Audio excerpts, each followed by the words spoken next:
Muy buenas noches. Un gusto saludarles y estar aquí con ustedes.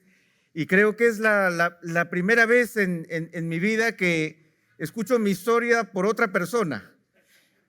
Y como que uno se anima al escuchar esa historia y recordar esos momentos adolescentes en donde uno tímidamente va escuchando aquello que el Señor tiene para nuestras vidas.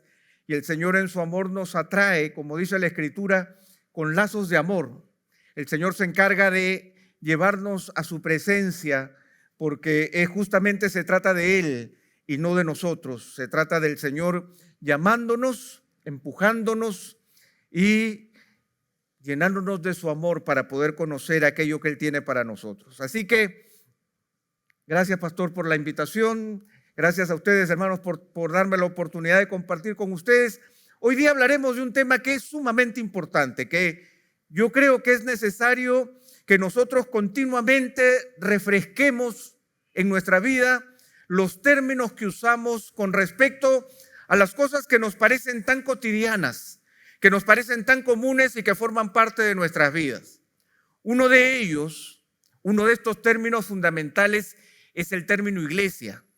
Y por eso es que a mí me llama mucho la atención que en este énfasis espiritual nosotros nos aboquemos a recuperar el significado espiritual del término iglesia. Y la iglesia de por sí tiene muchas dimensiones. La iglesia puede verse desde diferentes aristas. Y aún nosotros, cuando hablamos de la iglesia, por ejemplo, voy a la iglesia. ¿Y de a qué nos referimos? Voy a la iglesia es que voy a ir a este edificio, ¿no? Me voy a reunir con la iglesia. Tal vez nos estamos refiriendo a un grupo específico de personas con las cuales nos vamos a juntar.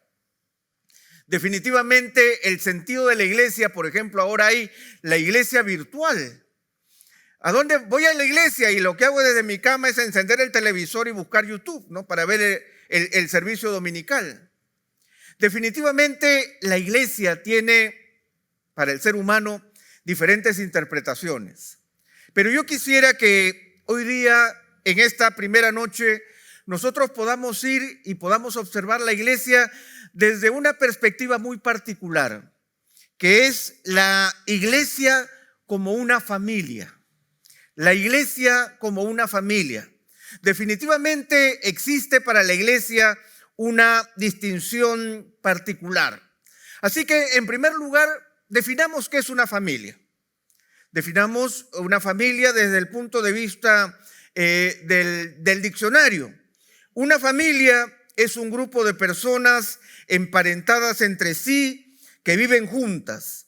Un conjunto de ascendientes, descendientes, colaterales y afines de un linaje.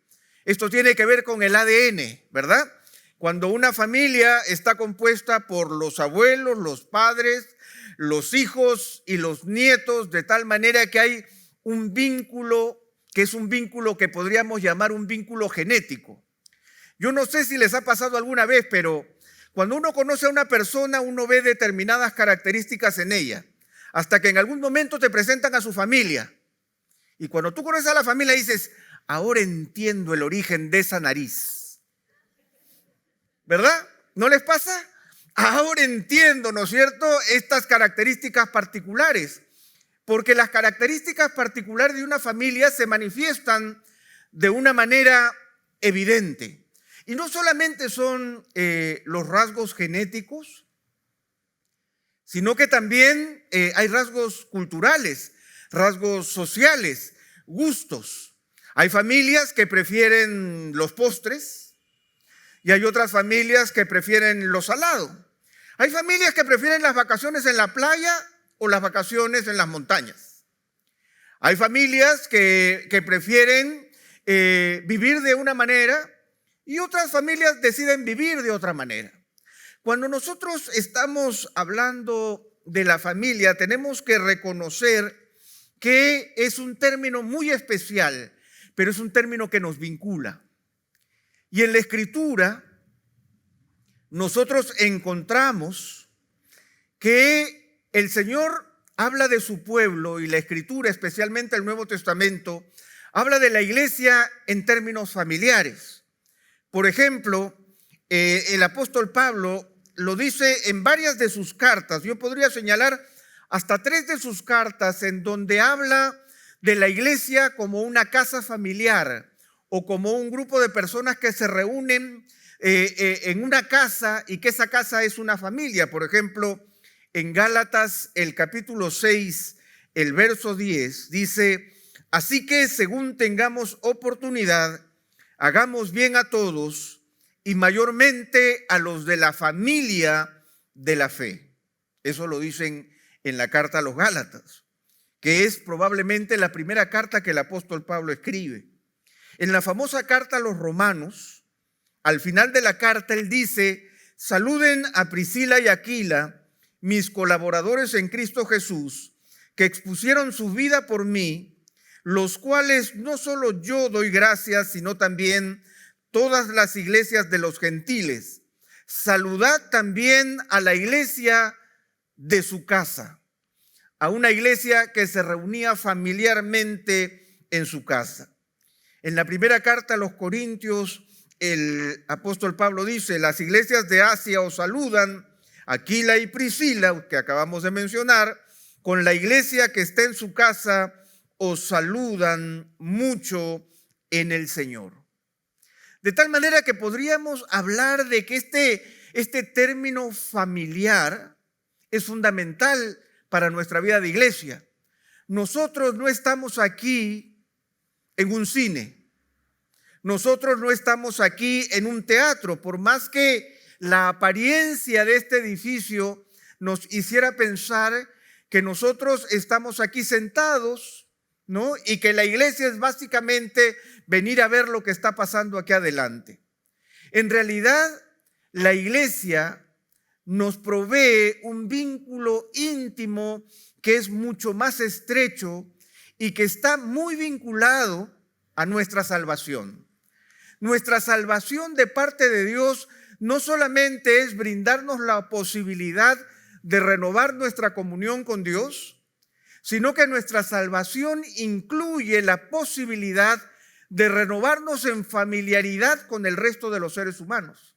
Y la iglesia es fundamental en esa tarea. Por eso yo quisiera empezar señalando una realidad que es una realidad evidente con respecto a la iglesia. La iglesia está formada por diferentes miembros y son miembros de una familia espiritual o son miembros de la familia de la fe que están unidos por vínculos salvíficos, por los vínculos de la salvación. Si ustedes tienen su Biblia física con ustedes, yo quisiera que me acompañen a abriendo sus Biblias en Efesios el capítulo 2. Efesios el capítulo 2. Y nos vamos a detener solamente en un pasaje que yo quisiera escarbar para comprender el significado de lo que significa ser iglesia como familia. Efesios el capítulo 2. Quisiera que leamos a partir del versículo 8 hasta el verso 10, un pasaje que es sumamente conocido por todos nosotros. Efesios el capítulo 2, los versos 8 al 10. Dice así la palabra del Señor: porque por gracia sois salvos, por medio de la fe. Y esto no de vosotros, pues es don de Dios, no por obras para que nadie se gloríe. Porque somos hechura suya, creados en Cristo Jesús para buenas obras, las cuales Dios preparó de antemano para que anduviésemos en ellas.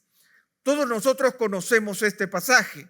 Todos nosotros celebramos la gracia y la misericordia de Dios cuando Él, a pesar de que nosotros estábamos muertos en nuestros delitos y pecados, Él vino en nuestra búsqueda para salvarnos a través de la fe.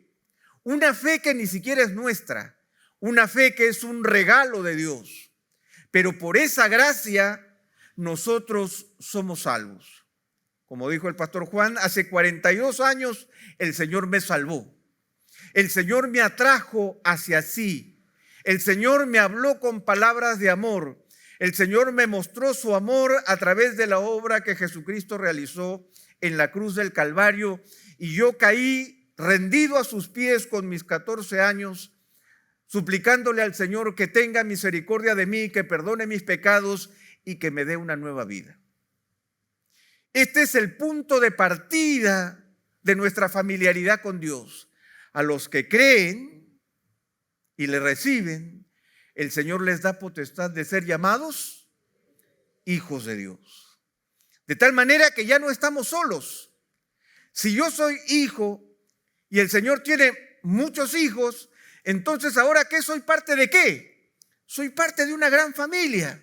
Una gran familia que no tiene que ver con una sociedad, no tiene que ver con mis gustos, no tiene que ver con mi localidad, tiene que ver con el corazón de Dios, que como dice el salmista, el Señor hace habitar entre muchos al estéril. De tal manera que el Señor nos concede un gran privilegio, el privilegio de formar parte no solamente de nuestra comunión con un Dios eterno y poderoso que nos abre las puertas de su presencia para que nosotros entremos gratuitamente en el nombre de Jesús, sino que el Señor también nos entrega una preciosa familia. Y yo quisiera decirles un secreto. A veces nosotros nos quedamos siempre con Efesios, el capítulo 2, del verso 8 al 10. Nos quedamos con la realidad de nuestra propia salvación. Y a veces ocurre que nos olvidamos de que cuando el Señor Jesucristo nos enseña la oración modelo, a veces nosotros pensamos que la oración modelo dice, Padre mío que estás en el cielo. Pero en realidad la oración modelo, ¿cuál es? Padre nuestro que estás en el cielo.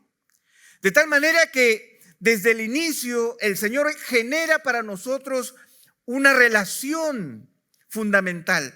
Nuestra salvación no solo incluye la posibilidad de tener una correcta relación con Dios y poder llamarlo Padre, sino que la salvación de Dios involucra también la posibilidad de reconocer que el Señor me concede una familia en la cual deleitarme. Esto es parte del regalo salvífico de Dios. Por eso es que la única oveja solitaria en la Escritura es la oveja perdida. La única oveja solitaria en la Escritura es la oveja perdida. Tan perdida que el Señor tiene que dejar a las 99 para ir a buscarla y para devolverla al redil. De tal manera que en medio de esta sociedad individualista en la que nosotros nos desenvolvemos, debemos recordar una cosa fundamental, que es el hecho de que el Señor no solamente me ha salvado para que yo viva eternamente en gratitud para con Dios y en comunión con Él, sino que el Señor me ha salvado para que yo vuelva a tener comunión con mis hermanos, en medio de una familia. Ese regalo es justamente lo que el apóstol Pablo quiere empezar a señalarnos a partir del verso 11, porque yo quisiera continuar con la lectura, porque el apóstol Pablo justamente nos quiere hacer recordar esta realidad. Por gracia sois salvos por medio de la fe, y esto no es de nosotros, sino que es un don de Dios, no por obras para que nadie se gloríe, porque somos hechura suya, creados en Cristo Jesús para buenas obras, las cuales Dios preparó de antemano para que anduviésemos en ellas. Ese es el gran milagro personal que el Señor realiza en mí. Soy ahora un poema para Dios. El Señor me capacita para buenas obras, pero no me deja solo. Miren ustedes lo que dice el verso 11 y 12. Por tanto, ¿qué significa por tanto? Es una conclusión que viene producto de lo que ha dicho anteriormente. Por tanto, acordaos de que en otro tiempo vosotros los gentiles, en cuanto a la carne, erais llamados sin circuncisión por la llamada circuncisión hecha con mano en la carne. En aquel tiempo estabais sin Cristo, alejados de la ciudadanía de Israel y ajenos a los pactos de la promesa, sin esperanza y sin Dios en el mundo. ¿Ustedes saben lo que es un water party? ¿Ustedes saben lo que es un water party? Un aguafiestas. Water party, lo digo para decirlo en inglés, ¿verdad? Porque suena mejor. Un water party es un aguafiestas. Y un aguafiestas es alguien que te dice algo, pero luego dice, sí, pero, y te cambia toda la figura. Pareciera que Pablo es un poco water party aquí. Porque primero me exalta hasta el cielo, por gracia soy salvo por medio de la fe. Esto no de vosotros, por don de Dios. Somos hechura suya, creados en Cristo Jesús para buenas obras, las cuales Dios preparó de antemano para que anduviésemos en ellas. Me elevó hasta el cielo, pero luego dice, por tanto, acuérdate. Y saben, los cristianos necesitamos recordar algo. ¿Saben lo que necesitamos recordar? Necesitamos recordar cuán solos estábamos cuando vivíamos sin Cristo. Necesitamos recordar lo abandonados que estábamos cuando no teníamos al Señor en nuestras vidas. Tenemos que recordar lo oscuro que era nuestra vida cuando el Señor no gobernaba nuestro corazón. Y Él dice, acuérdense de que en otro tiempo, le está escribiendo a gentiles, los gentiles en cuanto a la carne eran llamados sin circuncisión por la llamada circuncisión hecha con mano en la carne. Pablo plantea una gran división, la división entre gentiles y judíos. Una división radical. Recuerden que Pedro no quería entrar a la casa de Cornelio. Recuerden lo terrible que era la imposibilidad de convivencia entre ambos. Y el apóstol Pablo dice, acuérdate cómo eras en otro tiempo. Y en el verso 12, el apóstol Pablo recalca una realidad que es una realidad gigante en nuestra vida. Dice, en aquel tiempo estaba sin Cristo. Yo soy el camino, la verdad y la vida. En otro tiempo, yo estaba sin Cristo. Esa era mi realidad personal. Dice, estaba alejado de la ciudadanía de Israel, del pueblo de Dios. Era un extranjero. Era alguien que no gozaba de los privilegios de vivir en la comunidad del reino de los cielos. Sin Cristo, sin ciudadanía, y dice, y ajenos a los pactos de la promesa. Era ajeno a las grandes promesas de Dios a mi favor. Vivía en una absoluta soledad.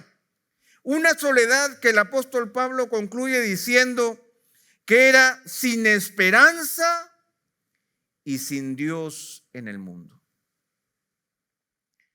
El apóstol Pablo nos hace recordar cuál era mi condición, no solamente delante del Señor, sino también en relación con todos nosotros. ¿Cuál era mi condición personal? Mi condición personal era una condición de soledad, de separación y de lejanía de aquellas cosas que el Señor tenía para su pueblo. Pablo dice, acuérdate, acuérdate, acuérdate de tu propia soledad, acuérdate de quién tú eres. Pero en el verso 13, el apóstol Pablo recupera algo que yo estoy seguro que a través del Espíritu Santo, el apóstol Pablo está diciendo para nosotros hoy: pero ahora, en Cristo Jesús, vosotros que en otro tiempo estabais lejos, habéis sido hechos cercanos por la sangre de Cristo. Pablo no está hablando aquí de la lejanía con Dios. Pablo está hablando de la lejanía que nos separa a unos de otros. Pero ahora, en Cristo Jesús, nuevamente, esto es la obra completa del Señor a nuestro favor. El Señor no solamente me salva en relación con Él, sino que el Señor también me salva en el nivel horizontal de unos con otros. El Señor establece de manera milagrosa la iglesia para aquellos que recuerdan que andaban solos en el mundo, que ahora puedan gozar de aquello que el Señor Jesús vino a ofrecer. Pero ahora, en Cristo Jesús, vosotros que en otro tiempo estabais lejos, habéis sido hechos cercanos por la sangre de Cristo. El vínculo que existe entre nosotros hoy es el vínculo, o es un vínculo que es producto de la sangre de Cristo, de la obra de Cristo. A veces nosotros quisiéramos fabricar comunión entre nosotros. A veces nosotros quisiéramos fabricar momentos de armonía entre nosotros. Pero déjenme decirles algo que es fundamental y que aparece aquí en la Escritura. El vínculo de cercanía entre nosotros es producto de la sangre de Cristo. ¿Y qué obtenemos a través de la sangre de Cristo? El perdón de nuestros pecados. Y si obtenemos el perdón de nuestros pecados a través de la sangre de Cristo, entonces también somos capaces de perdonarnos mutuamente. Porque ustedes saben que la iglesia está llena de humanos, ¿verdad? Eso es lo más difícil que tiene la iglesia. Que la iglesia está llena de gente como tú y como yo. Y eso hace difícil la convivencia. ¿Cómo nos podemos hacer cercanos mutuamente? Nos podemos hacer cercanos cuando recordamos que la sangre de Cristo ha sido derramada por ti y por mí. Que es la sangre de Cristo la que nos vincula y nos acerca. Porque el mismo Jesús que perdonó a María, ha perdonado a Carlos. La misma sangre de Cristo que fue derramada en la cruz del Calvario para el perdón de mis pecados, también lo ha hecho por ti. De tal manera que nuestra cercanía es una cercanía espiritual, en donde yo me someto a una cercanía que es producto de la obra de Cristo. Y eso es algo que no debemos olvidar. Muchas veces nosotros estamos muy listos a distanciarnos, producto de lo que me dijo el hermano Juan, la mala manera en que se portó la hermana Carmen. Yo me voy. Pero recordemos que nosotros hemos sido hechos cercanos por la sangre de Cristo.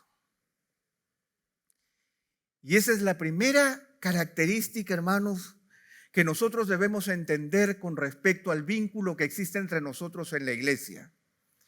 Es un vínculo estrecho, producto de la obra de Jesucristo a nuestro favor. De tal manera que si yo entiendo que mi salvación es por fe en la obra de Cristo, mi relación con mi hermano y con mi hermana también es en función a la obra de Cristo. No por obras, para que nadie se gloríe. De tal forma que yo establezco esta cercanía, dice, esta cercanía que el Señor ha hecho a nuestro favor. porque nosotros que en otro tiempo estábamos lejos, hemos sido hechos cercanos por la sangre de Cristo. ¿Qué es lo que se hace más difícil en nuestra convivencia? El poder aceptarnos mutuamente, el poder mantenernos cerca. Pues hermanos, el Señor ha diseñado la iglesia para que nosotros estemos cerca. Es el Señor quien nos acerca, y el Señor nos acerca porque ha derramado su sangre para que podamos estar cerca los unos de los otros. Pero el apóstol Pablo no se queda allí, sino que él dice en el verso 14, porque Él es nuestra paz, que de ambos pueblos hizo uno, derribando la pared intermedia de separación, aboliendo en su carne las enemistades, la ley de los mandamientos expresados en ordenanzas, para crear en sí mismo de los dos un solo y nuevo hombre, haciendo la paz. Y aquí es sumamente interesante, hermanos, de que la convivencia es necesaria para nosotros a través de la paz, el shalom, el hecho de poder vivir en bienestar unos con otros. ¿Cómo funciona en la iglesia? Funciona en la iglesia porque Cristo es la paz de su iglesia.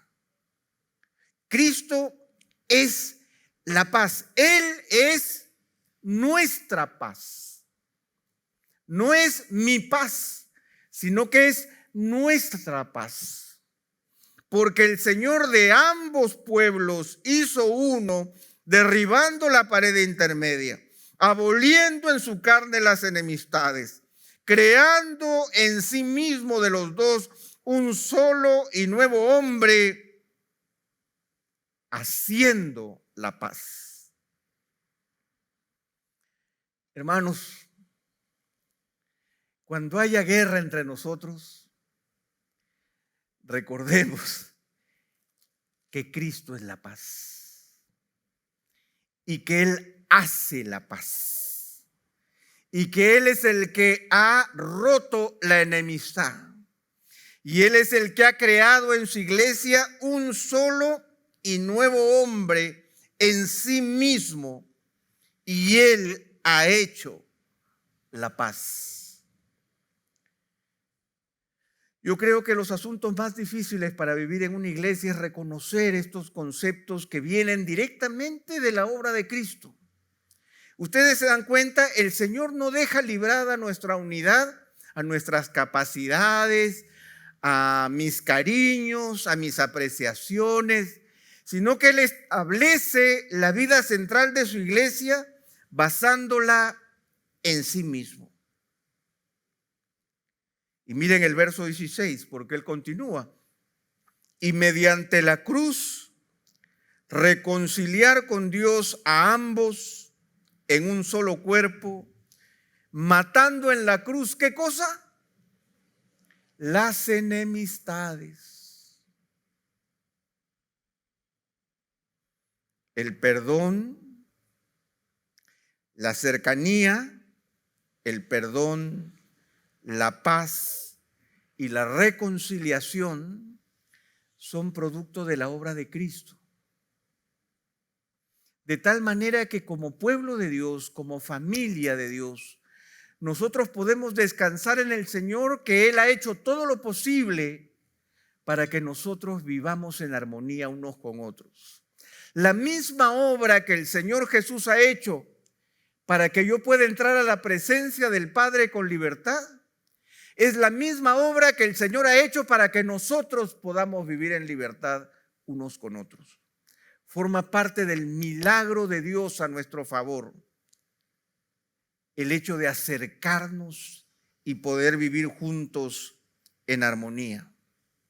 Y miren ustedes lo que el apóstol Pablo continúa diciendo, y vamos a leer del verso 17 hasta el verso 19. Y vino y anunció las buenas nuevas de paz a vosotros que estabais lejos y a los que estaban cerca, porque por medio de él, los unos y los otros, tenemos entrada por un mismo espíritu al Padre. Aquí viene ya esta conclusión maravillosa.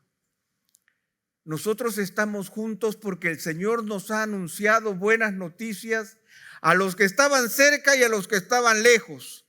Porque por medio de Él, ¿quién es Él? Nuestro Señor Jesucristo.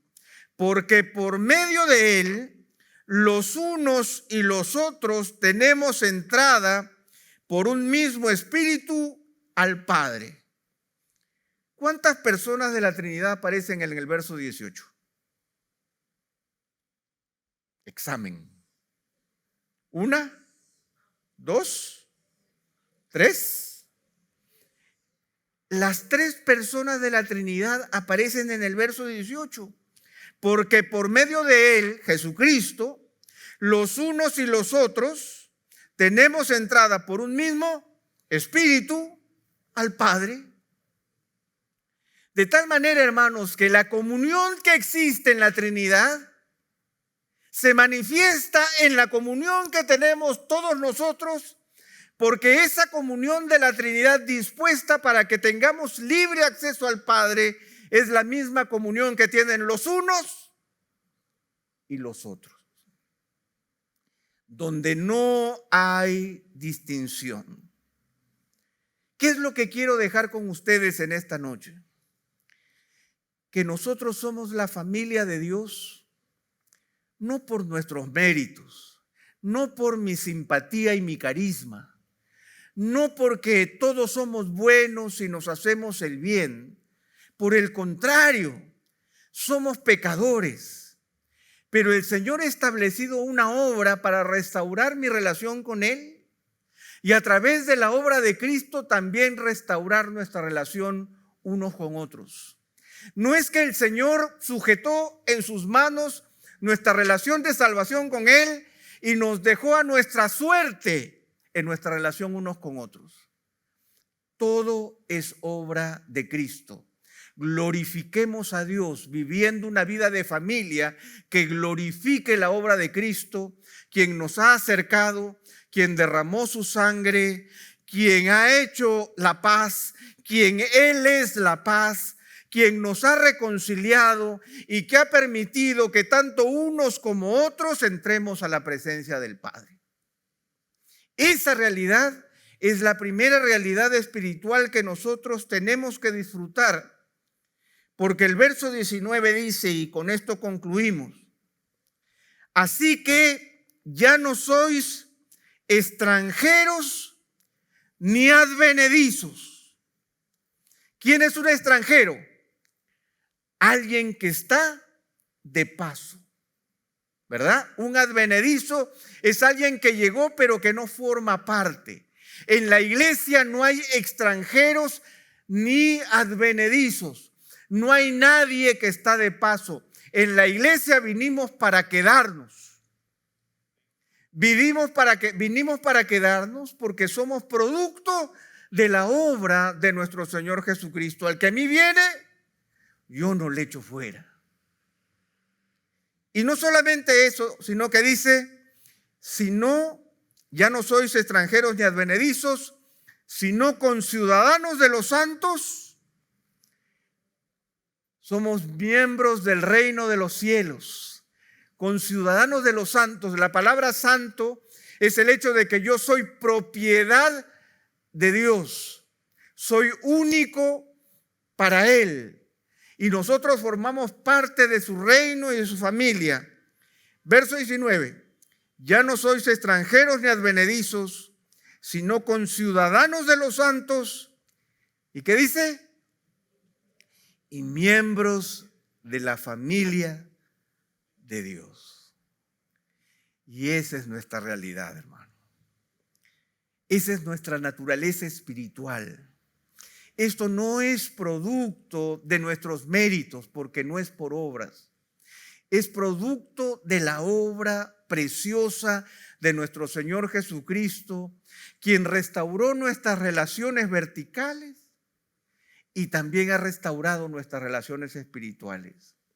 Cuando nosotros hablamos del perdón de Dios por la sangre de Jesús. Cuando nosotros hablamos del perdón horizontal, hablamos del perdón horizontal por la sangre de Jesús. El Señor que nos reconcilió con el Padre es el mismo que ha obrado para que haya reconciliación entre todos nosotros. El mismo Dios quien nos ha acercado a Él y nos permite entrar a su presencia, es el mismo Dios que nos ha acercado unos a otros para que podamos vivir en paz unos con otros. De tal manera que, hermanos, somos una familia de Dios, producto de la obra de Cristo a nuestro favor. ¿Cambia esa nuestra concepción de la iglesia? Cambia nuestra concepción de la iglesia. Cambia la forma en que nosotros nos vemos unos a otros. Cambia la forma en que nos vemos unos a otros. Porque ahora ya no estamos librados a nuestra suerte en esta iglesia. Reconocemos que la obra que el Señor ha hecho es una obra perfecta a nuestro favor. No solamente en relación con Él, sino también en relación de unos con otros. Oremos. Señor, en esta noche yo quiero agradecerte por tu obra perfecta, Señor, a nuestro favor. Gracias, Señor, porque somos salvos por medio de la fe, algo que no nos pertenece, que no es por obras para que nadie se gloríe. Pero también, Señor, tú nos has incorporado y nos has acercado a la familia de la fe, producto de la obra de Jesucristo. De tal manera que, Señor, las mismas virtudes de aquel que nos llamó de las tinieblas a la luz admirable para vivir en relación con Él, son las mismas virtudes, Señor, que nos permiten vivir en relación unos con otros. Señor, ayúdanos a reconocer que nosotros podemos vivir el milagro de ser familia de Dios, conciudadanos con los santos, producto de la obra que Jesucristo ha hecho a nuestro favor. Yo te ruego, Señor, que nos bendigas y que nos permitas reconocer, Señor, que en medio de las dificultades de la comunión de unos con otros, en medio, Señor, de nuestros caracteres, en medio de la realidad de nuestro pecado, Cristo ha hecho posible que ya no estemos solos, sino que formemos parte del pueblo de Dios. Gracias, Señor, en el nombre de Jesús. Amén. Amén. Amén, hermanos, que el Señor les bendiga.